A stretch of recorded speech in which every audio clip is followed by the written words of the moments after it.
gentlemen, the President of the United States.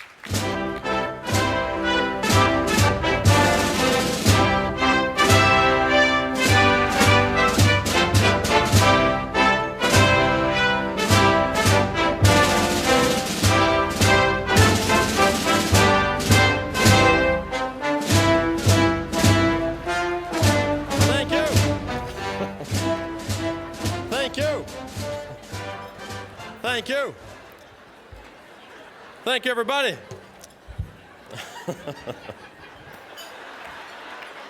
Thank you. Thank you. Thank you so much. Good afternoon. Now, I have to say, I'm happy to be back in Chicago. And most of you know, the family and I just returned from a nice, relaxing vacation in my home state of Hawaii, or as Donald Trump pronounces it, Kenya.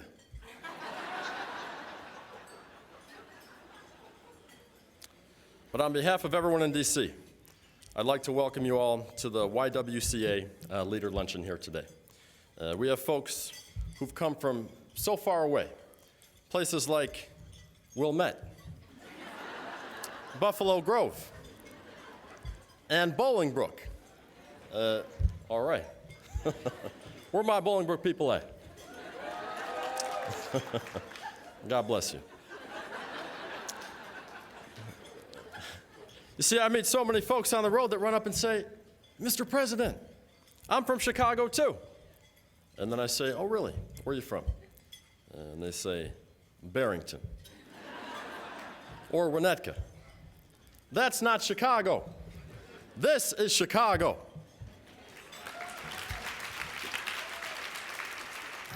But it's okay, we have love for them too. We've gathered here on this historic day to celebrate and pay tribute to my favorite organization in the United States, the YWCA of Chicago. They've been bringing the hope and change that women have sought and desperately needed for 139 years. And as we race towards the future, the YWCA is more necessary and relevant now more than ever before. Let's get a round of applause for the YWCA.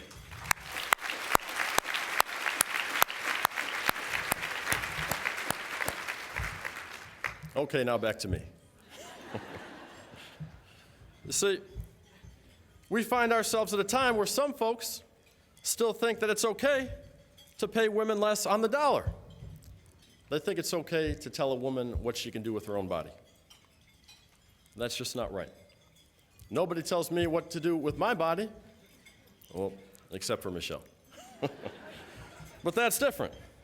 You see, she just wants me and everyone else to eat good food.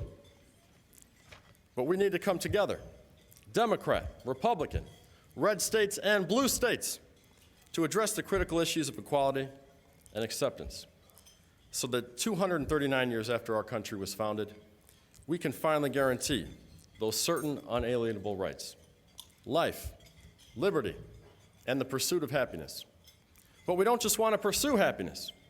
That means we're chasing it. We need to guarantee happiness. Now, everyone deserves to be happy. I deserve to be happy. But I'm out there fighting every day to make this country and this world a better place. Look how gray my hair is getting. It's rough out there. Here's a photo of Michelle and I the night I won the election in 2008. That's one of my favorite photos. Now, if things keep up at this rate, my doctor said this is what we'll look like next year when I leave office.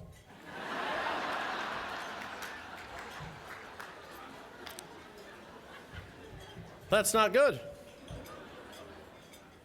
But I guess aging is something that all presidents face.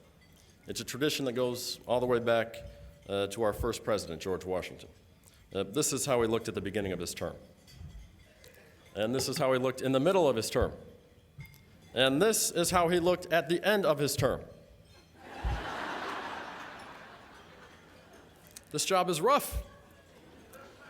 And here's a photo someone snapped my first day in office. 1 week later, someone snapped this photo.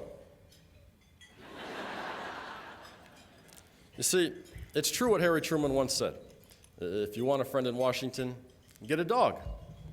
So we did. Actually, now we have two. But my favorite's Bo. And, most of you folks don't know this, but his full name is Bo Diddley. And now Bo comes from my initials, and Diddley represents the amount of support I've gotten from Fox News. But let me be clear here. I'm going to keep fighting every second of every minute of every hour of every day to restore our country to its former glory and renew the American dream. Not just for me and not just for you, but for future generations to come. That's how awesome I am. Unemployment's now at its lowest rate we've seen in a decade. Under my administration, we've created over 13 million jobs.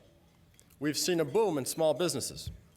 And for the first time in history, 75% of the people in the United States make up 3/4 of the domestic population.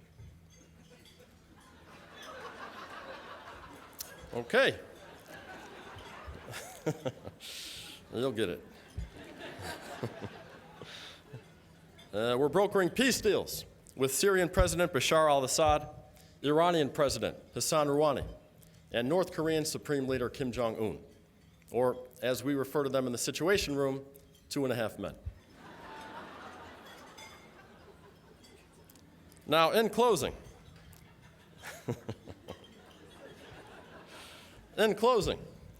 I want to thank the YWCA Chicago for all that you continue to do to ensure that women are seen, heard, and represented in our ever-changing world. I want to thank everyone in the audience for their support and for being here today. I appreciate each and every one of you, and I want to invite everyone in this room to the White House next week. So come on by.